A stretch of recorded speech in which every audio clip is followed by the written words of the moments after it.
അംശബന്ധവും അനുപാതവും എന്ന ചാപ്റ്ററിൻ്റെ 4ാമത്തെ ക്ലാസ്സിലേക്ക് എല്ലാവർക്കും സ്വാഗതം. എൻ്റെ പേര് ജോസ് കാപ്പൻ എന്നാണ്. മക്കളെ, നമുക്ക് ജോസ് കാപ്പൻ എന്ന പേരിൽ ഒരു ടെലഗ്രാം ചാനലുണ്ട്. നിങ്ങൾക്ക് നമ്മളിടുന്ന അപ്ഡേഷൻസ് ഒന്നും മിസ്സാവാതിരിക്കാൻ അതിൽ ജോയിൻ ചെയ്യാവുന്നതാണ്. നമ്മൾ ഇന്ന് പരിചയപ്പെടുന്ന ചോദ്യങ്ങൾ, ഇവിടെ ഒരു 4 ചോദ്യങ്ങളുണ്ട് ഈ സ്ലൈഡിൽ. ഇടത് സൈഡിൽ ചോദ്യം ആൻസർ മാർക്ക് ചെയ്യാതെ കൊടുത്തിട്ടുണ്ട്. വലത് സൈഡിൽ അതേ ചോദ്യം ആൻസർ മാർക്ക് ചെയ്ത് കൊടുത്തിട്ടുണ്ട്. നിങ്ങൾക്ക് വീഡിയോ മുഴുവൻ കണ്ട് സമയം കളയാതിരിക്കാൻ ചെയ്തു നോക്കാൻ വേണ്ടിയാണ് ആദ്യം തരുന്നത്. അറിയാവുന്ന ചോദ്യങ്ങളാണെങ്കിൽ പിന്നെ വീഡിയോ കാണേണ്ട ആവശ്യമില്ല. അറിയത്തില്ല, അതിൽ സംശയം ഉണ്ടെന്നുണ്ടെങ്കിൽ എക്സ്പ്ലനേഷൻ കേൾക്കുക കേട്ടോ. ഒരു സ്ലൈഡും കൂടെ ഉണ്ട്. ഇങ്ങനെ 2 സ്ലൈഡ്, ഏകദേശം 8 ചോദ്യങ്ങളോളമാണ് നമ്മൾ ഇന്ന് ഡിസ്കസ് ചെയ്യാൻ പോകുന്നത്. നമുക്ക് ഓരോ ചോദ്യങ്ങളായിട്ട് പരിചയപ്പെടാം. മക്കളെ, ആദ്യത്തെ ചോദ്യം, A:B ഒരു വില തന്നിട്ടുണ്ട്.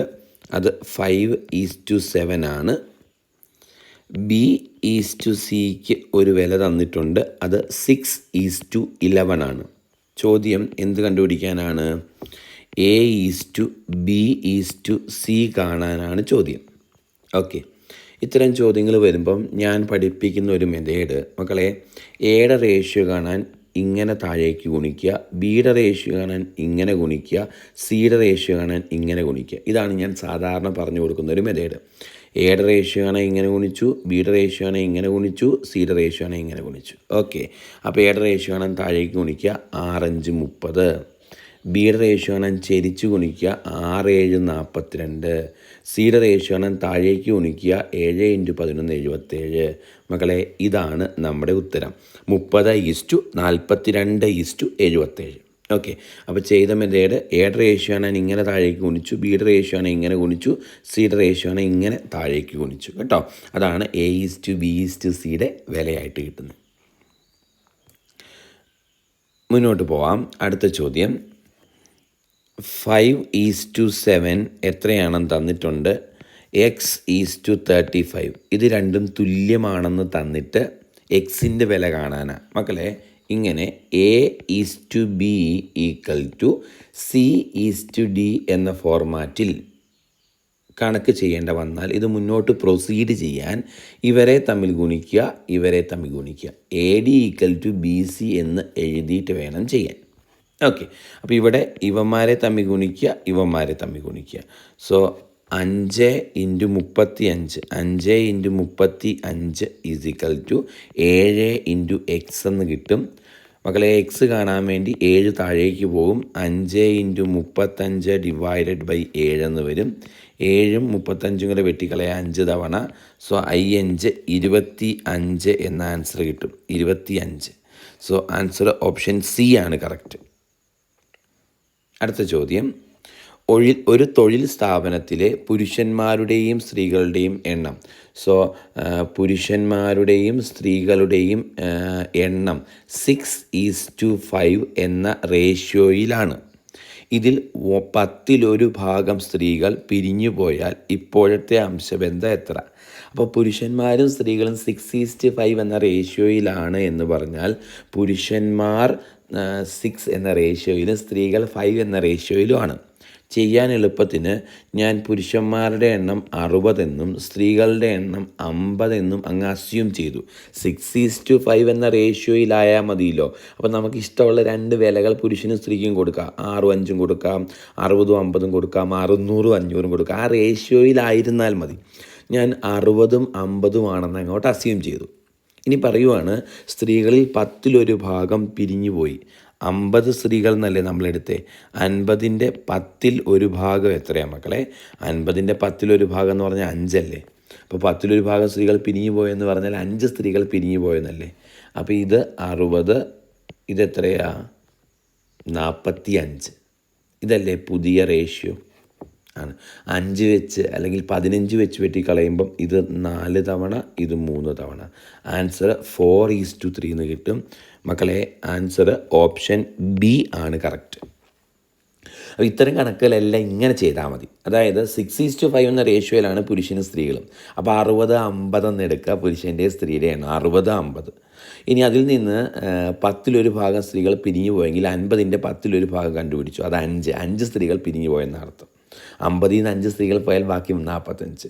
അപ്പം റേഷ്യോ 60:45. നമ്മൾ 15 വെച്ച് വെട്ടിക്കളയുമ്പോൾ 4:3. നെക്സ്റ്റ് ക്വസ്റ്റ്യൻ, 5x + 6y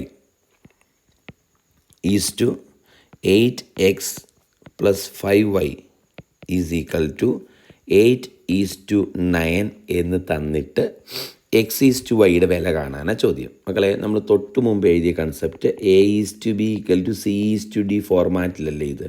ഉത്തരം കാണാൻ ഇവരെ ഗുണിക്കുക, ഇവരെ ഗുണിക്കുക, ഇങ്ങനെ വേണം മുന്നോട്ട് പ്രൊസീഡ് ചെയ്യാൻ അല്ലേ. അപ്പോൾ ആദ്യം ഇവരെ തമ്മിൽ ഗുണിക്കുക, പിന്നെ ഇവരെ തമ്മിൽ ഗുണിച്ച് എഴുതുക. ഓക്കെ, അപ്പോൾ 5x + 6y ഇൻറ്റു എത്രയാണ് മക്കളെ, ഇൻറ്റു 9 =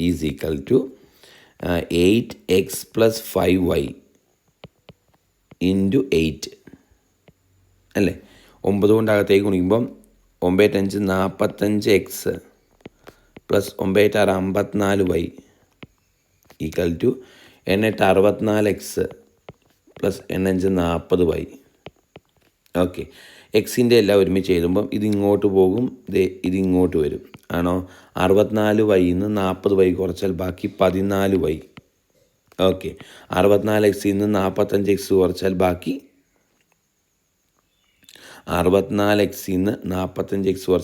19x വരും. കണ്ടോ? അപ്പം 14y = 19x എന്ന് കിട്ടും. ഇതിൽ നിന്ന് x/y കാണാമല്ലോ. യെസ്, ഇതിൽ നിന്ന് x/y കാണുമ്പം x/y എന്ന് പറഞ്ഞാൽ 14:19 എന്ന് കിട്ടും. ആൻസർ മക്കളെ ഓപ്ഷൻ സി ആണ്. അതെങ്ങനെ x/y 14:19 വന്നേ? ഇങ്ങനെ ഓർക്കുക മക്കളെ, 3a = 2b ആണെങ്കിൽ a/b കാണാൻ, എയുടെ റേഷ്യോ കാണാൻ എയുടെ ടേം അങ്ങ് മൂടി വെക്കുക, ബാക്കിയുള്ളത് 2ആണ്. ബിയുടെ റേഷ്യോ കാണാൻ ബിയുടെ ടേം അങ്ങ് മൂടി വെക്കുക, ബാക്കിയുള്ളത് 3ആണ്. ഇങ്ങനെയാണ് a/b എടുക്കേണ്ടത്. ഇതുപോലെ 3 ഉള്ളത് നിങ്ങൾ പഠിച്ചിട്ടില്ലേ? ഇപ്പോൾ എക്സാമ്പിൾ 3a = 5b = 2c. എയുടെ റേഷ്യോ ആണ് എയുടെ ടൈം മൂടി വെക്കുക, ബാക്കിയെല്ലാം ഗുണിക്കുക. ബിയുടെ റേഷ്യോ ആണ് ബിയുടെ ടൈം മൂടി വെക്കുക, ബാക്കിയെല്ലാം ഗുണിക്കുക. ഓർക്കുന്നില്ലേ? അതിൻ്റെ തന്നെ 2 വരുന്ന വേർഷനായത്. 3 പകരം 2, അതേ രീതി ചെയ്താണ്. അപ്പോൾ 14y = 19x ആണെങ്കിൽ എക്സിൻ്റെ റേഷ്യോ ആണ് എക്സിൻ്റെ ടൈം മൂടി വെക്കുക, ബാക്കി 14. വൈയുടെ റേഷ്യോ ആണ് വൈയുടെ ടൈം മൂടി വെക്കുക, ബാക്കി 19. സോ x/y 14:19 എന്ന് കിട്ടും. അടുത്ത ചോദ്യം എളുപ്പമുള്ളത് തന്നെ. A/B = 2:5 എന്ന് തന്നിട്ടുണ്ട്. മക്കളെ, B/C = 4:3 എന്ന് തന്നിട്ടുണ്ട്. എന്നിട്ട് കണ്ടുപിടിക്കേണ്ട സാധനം A/B/C ആണ്. ഓക്കെ, ചെയ്യാൻ വേണ്ടി ഇങ്ങനെ ഗുണിക്കുക, ഇങ്ങനെ ഗുണിക്കുക, ഇങ്ങനെ ഗുണിക്കുക അല്ലേ. 8:20:15 ആണ് ഉത്തരം. 8:20:15 നമ്മുടെ ഉത്തരം. അടുത്തതും അതേ മോഡൽ തന്നെ. A/Bക്ക് ഒരു വില തന്നിട്ടുണ്ട് കുഞ്ഞുങ്ങളെ, അത് 2:3 ആണ്. B/Cക്ക് ഒരു വില തന്നിട്ടുണ്ട്, അത് 4:5 ആണ്. ചോദ്യം C/A കാണാനാണ്. ഓക്കെ, അപ്പോൾ ഇതിൽ നിന്ന് എനിക്ക് A/C കണ്ടുപിടിക്കാമല്ലോ. എയുടെ റേഷ്യോ കാണാൻ ഇങ്ങനെ ഗുണിക്കുക, സിയുടെ റേഷ്യോ ആണ് ഇങ്ങനെ ഗുണിക്കുക അല്ലേ. 8:15 അല്ലേ. അപ്പം C/A എന്ന് പറഞ്ഞാൽ 15:8 അല്ലേ മക്കളെ. 15:8 അല്ലേ. ആൻസർ ഓപ്ഷൻ എ ആണ് കറക്റ്റ്. യെസ്. ഒരു പേനയുടെയും ഒരു പുസ്തകത്തിൻ്റെയും വിലകൾ 3:5 എന്ന അംശബന്ധത്തിലാണ്. അപ്പോൾ പേനയുണ്ട്, ബുക്കും ഉണ്ട്. അതിൻ്റെ വിലകൾ 3:5 എന്ന അംശബന്ധത്തിലാണെന്ന് പറഞ്ഞിട്ടുണ്ട്. അപ്പം ഞാൻ പേനയുടെ വില 3x എന്നും മക്കളെ ബുക്കിൻ്റെ വില 5x എന്നും എടുത്തു. ഇത് കാണുമ്പോൾ അറിയാം ഈ ബുക്കിന് പേനയേക്കാൾ 2x റുപ്പീസ് കൂടുതലാണ്. ഇവർ പറഞ്ഞിട്ടുണ്ട് പുസ്തകത്തിന് പേനയേക്കാൾ 12 രൂപ കൂടുതലാണെന്ന്. നമുക്കറിയാം പുസ്തകത്തിന് പേനയേക്കാൾ 2x ആണ് കൂടുതൽ. അപ്പോൾ ഇവർ പറഞ്ഞു 12 കൂടുതലെന്ന്. അതിൻ്റെ അർത്ഥം 2x എന്ന് പറഞ്ഞാൽ 12ന് തുല്യമാണെന്നും x എന്ന് പറഞ്ഞാൽ 6ന് തുല്യമാണെന്നും കിട്ടും. x 6 ആണെങ്കിൽ പേനയ്ക്കും പുസ്തകത്തിനും കൂടെ എത്ര രൂപയാകുന്ന ചോദ്യം. നമുക്കറിയാം പേനയ്ക്കും പുസ്തകത്തിനും കൂടെ 3x 5x ആകെ 8x രൂപ വിലയാണ്. ആണോ? അപ്പം 8 × 6 നമുക്കറിയാം 6 8 48 രൂപയാണ് ആകെ രണ്ടിനും കൂടെ വിലയാകുന്നത്. കണ്ടോ? നമുക്കറിയാം രണ്ടിനും കൂടെ എത്ര രൂപയാണെന്നാ ചോദ്യം. രണ്ടിനും കൂടെ ഒരെണ്ണത്തിന് 3x ആണ്, ഒരെണ്ണത്തിന് 5x ആണ്. അപ്പോൾ രണ്ടിനും കൂടെ 8x കണ്ടുപിടിക്കണം. x 6 ആണെങ്കിൽ 8x എന്ന് പറഞ്ഞാൽ 48 ആണ്. അടുത്ത ചോദ്യം, 126 പെൺകുട്ടികൾ പഠിക്കുന്ന ഒരു സ്കൂളിൽ. അപ്പോൾ പെൺകുട്ടികളുടെ എണ്ണമാണ് 126. പെൺകുട്ടികളുടെയും ആൺകുട്ടികളുടെയും അംശബന്ധമാണ്. ഗേൾസിൻ്റെയും ബോയ്സിൻ്റെയും റേഷ്യോ ആണ് 3:5 എന്ന് പറയുന്നത്, അല്ലേ? ആൺകുട്ടികളുടെ എണ്ണം പെൺകുട്ടികളുടെ എണ്ണത്തേക്കാൾ എത്ര കൂടുതലാണെന്നാണ് ചോദ്യം. മക്കളെ, പെൺകുട്ടികളുടെ ആൺകുട്ടികളുടെ റേഷ്യോ 3:5 ആണെങ്കിൽ പെൺകുട്ടികളുടെ എണ്ണം 3x എന്നും ആൺകുട്ടികളുടെ എണ്ണം 5x എന്നും എടുക്കാം. പെൺകുട്ടികളുടെ എണ്ണം 3x, ആൺകുട്ടികളുടെ എണ്ണം 5x. ഓക്കെ, പെൺകുട്ടികൾ 126 ഉണ്ടെന്ന് പറഞ്ഞാൽ 3xൻ്റെ വില 126 ആണെന്ന് അർത്ഥം. സോ കുഞ്ഞുങ്ങളെ, 3x = 126 ആണെങ്കിൽ അതിൽ നിന്ന് x കണ്ടുപിടിക്കാം. 126 / 3 എന്ന് കിട്ടും, അല്ലേ? നമുക്ക് 42 എന്ന് കിട്ടും എക്സിൻ്റെ വില, അല്ലേ? എക്സിൻ്റെ വില 42 ആണ്. ഇനി ആൺകുട്ടികളുടെ എണ്ണം പെൺകുട്ടികളുടെ എണ്ണത്തേക്കാൾ എത്ര കൂടുതലാണെന്ന ചോദ്യം. നമുക്കറിയാം ആൺകുട്ടികളുടെ എണ്ണവും പെൺകുട്ടികളുടെ എണ്ണവും തമ്മിലുള്ള വ്യത്യാസം 2x അല്ലേ മക്കളെ? അപ്പം x 42 ആണ്, 2x എത്രയാണെന്ന് നോക്കിയാൽ പോരെ. ആൻസർ 84 എന്ന് കിട്ടും ഉത്തരം. കണ്ടോ? അതായത് എത്ര കൂടുതലാണ് ആൺകുട്ടികളുടെ എണ്ണം പെൺകുട്ടികളുടെ എണ്ണത്തേക്കാളെന്ന ചോദ്യം. നമുക്കറിയാം 2x ആണ് കൂടുതൽ. അതിൽ x 42 ആണെന്ന് കിട്ടി. അപ്പോൾ 2x എന്ന് പറഞ്ഞാൽ 84 എന്ന് ഉത്തരം കിട്ടും. അപ്പോൾ ഇന്നത്തെ ചോദ്യങ്ങളെല്ലാം മനസ്സിലായെന്ന് വിചാരിക്കുന്നു. ഓക്കെ മക്കളെ, താങ്ക് യു.